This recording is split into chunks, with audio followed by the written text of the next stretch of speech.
ঢাকা ছাড়ছে লাখো মানুষ, বাস, ট্রেন, লঞ্চ সবখানেই উপচে পড়া ভিড়। ঈদের ছুটি শুরু হতেই দেশের বিভিন্ন টার্মিনালে তৈরি হয়েছে মানুষের ঢল। কিন্তু এত ভিড়ের মধ্যেও যাত্রা কতটা নিরাপদ, চলুন দেখে নেই পুরো ঘটনাটা।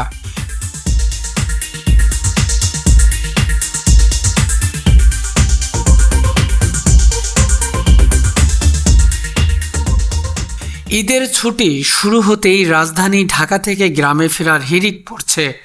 সকাল থেকে কমলাপুর রেলওয়ে স্টেশন, গাবতলী ও সায়দাবাদ বাস টার্মিনাল এবং সদরঘাট, লঞ্চঘাট হাজার হাজার যাত্রী ভিড় করছেন।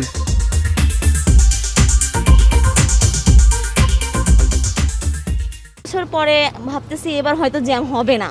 হ্যাঁ, মনে মনে হ্যাঁ, অনেক বড় ছুটি।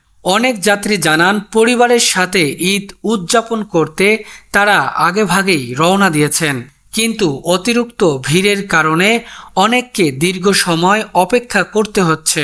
বিশেষ করে ট্রেনের টিকিট পাওয়া কঠিন হয়ে পড়েছে। অনেক জায়গায় দেখা গেছে ট্রেনের ভিতর তো বটেই, দরজা ও ছাদেও যাত্রীরা অবস্থান করেছেন। অন্যদিকে মহাসড়কেও দেখা যাচ্ছে দীর্ঘ যানজট।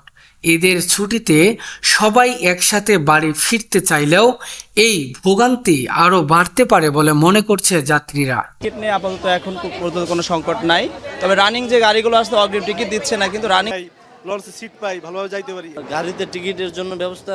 তবে যাত্রীদের নিরাপদ যাত্রা নিশ্চিত করতে প্রশাসন ও আইন শৃঙ্খলা বাহিনী বিভিন্ন টার্মিনালে কাজ করছে। প্রিয় দর্শক, যদি ভিডিওটি ভালো লাগে এবং পরবর্তীতে আপডেট খবর পেতে আমাদের চ্যানেলটি সাবস্ক্রাইব করুন, লাইক দিন এবং কমেন্ট করতে ভুলবেন না। ধন্যবাদ সবাইকে।